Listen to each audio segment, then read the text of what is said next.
ಆಧ್ಯಾತ್ಮ, ಆನಂದ, ಆರೋಗ್ಯವನ್ನು ನಿಮ್ಮದಾಗಿಸಿಕೊಳ್ಳಬೇಕೆಂದರೆ ಒಮ್ಮೆ ಭೇಟಿ ಕೊಡಿ ಬಂಧುಗಳೇ. ಶ್ರೀ ಬಸವ ಯೋಗಾಶ್ರಮ, ಬಸವಬೆಟ್ಟ, ಕಡ್ಕೋಳ, ಶರಣ ವೈದ್ಯ ಸಂಗಣ್ಣ ನಿಸರ್ಗ ಚಿಕಿತ್ಸಾ ಕೇಂದ್ರ, ಶಿರಹಟ್ಟಿ ತಾಲೂಕು, ಗದಗ ಡಿಸ್ಟಿಕ್. ಪೂರ್ತಿಯಾಗಿ ವಿಡಿಯೋ ನೋಡಿದರೆ ನಿಮಗೆ ಗೊತ್ತಾಗ್ತದೆ. ಒಮ್ಮೆ ಭೇಟಿ ಕೊಡಿ. ಎಲ್ಲ ಇರುತ್ತೆ. ಈ ಕುರ್ಲಾನ್ ಬೆಡ್ ಇದೆ, ಹಾಸಿಗೆ ಇದೆ, AC ರೂಮ್ ಇದೆ. ನಿದ್ದೆ ಬರುತ್ತಾ? ನಿದ್ದೆ ಕೊಡೋನು ಯಾರು ಅಲ್ವಾ? ಅವಾಗಾದ್ರೂ ಒಂದು ನೆನಪು ಮಾಡ್ತೀರಾ ಅಲ್ವಾ? ಹಾಗೆ ಸತ್ಯ ತಿಳ್ಕೊಳ್ಳೋದಷ್ಟೇ. ನಿನ್ನೆ ಎಂಬುದು ಸತ್ತು ಹೋಗಿದೆ, ನಾಳೆ ಎಂಬುದು ಗೊತ್ತಿಲ್ಲ. ಈ ದಿನದ ಹೊತ್ತು ನಿನ್ನ ಸೊತ್ತು, ಬದುಕಿ ಬಿಡು ಬದುಕಗೂಡು. ಖುಷಿ ಎಲ್ಲ ಐತಿ ಈಗ ಈಗ ಇಲ್ಲೇ ವಾಸ್ತವವಾಗಿ ಅನುಭವಿಸ್ಬೇಕು ಖುಷಿದ.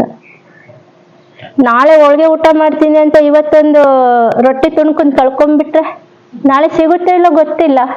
ಅದಕ್ಕೆ ಈಗ ಇರೋದನ್ನ ತಿನ್ಕೊಂಡು ತೃಪ್ತಿಯಾಗಿರೋದು, ಖುಷಿಯಾಗಿ ಅಲ್ವಾ?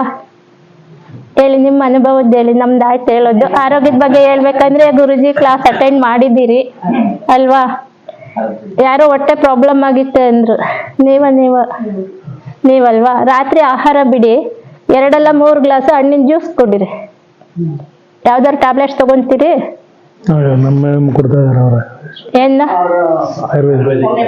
ಅಲ್ಲಲ್ಲ, BP, ಶುಗರ್ ಇಂಥವ್ ಟ್ಯಾಬ್ಲೆಟ್ಸ್ ತಗೊಂತಿದ್ದೀರಾ? ನಿಸರ್ಗದ್ದೇ ತಗೊಳ್ತಾ ಇದ್ದೀರಾ? ತಗೊಳ್ಳಿ. ಅಂದ್ರೆ ಆ ಟ್ಯಾಬ್ಲೆಟ್ಸ್ ಗಳಿದ್ರೆ ನನಗೆ ಊಟ ತಿಂದೆ ಇರಕ್ ಆಗಲ್ಲ ಅಂತೀರಲ್ಲ, ಅದಕ್ಕೆ ಕೇಳ್ದೆ. ನಮ್ಮದು ಹೇಗೆ ಅಂದ್ರೆ ಆರೋಗ್ಯ ಜಾಗೃತ ಶಿಬಿರ, ಯೋಗ ಶಿಬಿರ ಅಲ್ಲ, ಆರೋಗ್ಯ ಜಾಗೃತ ಶಿಬಿರ. ಔಷಧ ರಹಿತವಾಗಿ ಬದುಕುವ ವಿದ್ಯೆಯನ್ನು ಕಲಿಸುವಂತ ಶಿಬಿರ. 5 ತತ್ವಗಳಿಂದ ಹೇಗೆ ಸೃಷ್ಟಿಯಾಗಿದೆಯೋ ಯಥಾ ಬ್ರಹ್ಮಾಂಡ ತಥಾ ಪಿಂಡಾಂಡ ಅಂತ, ಹಾಗೆ 5 ತತ್ವಗಳನ್ನ ಬಳಸಿ ಚಿಕಿತ್ಸೆ ಮಾಡ್ಕೊಳ್ಳುವಂಥದ್ದು. ಆ ತತ್ವಗಳು ಎಲ್ಲಿದೆ? ನಮ್ಮಲ್ಲೇ ಇದೆ. ನಮ್ಮಲ್ಲಿರುವಂತ 5 ತತ್ವಗಳ ಬಗ್ಗೆ ಮುಂದುವರಿಯುತ್ತದೆ ಮುಂದಿನ ಸಂಚಿಕೆಯಲ್ಲಿ. ತಪ್ಪದೆ ವೀಕ್ಷಿಸಿ ಆತ್ಮೀಯ ಬಂಧುಗಳೇ. ಅಲ್ಲಿಯವರೆಗೂ ತಮ್ಮೆಲ್ಲರ ಅಂತರಾತ್ಮಕ್ಕೆ ಶರಣಾರ್ಥಿ. ತಪ್ಪದೆ ಮುಂದಿನ ಸಂಚಿಕೆಯಲ್ಲಿ ಭೇಟಿಯಾಗೋಣ.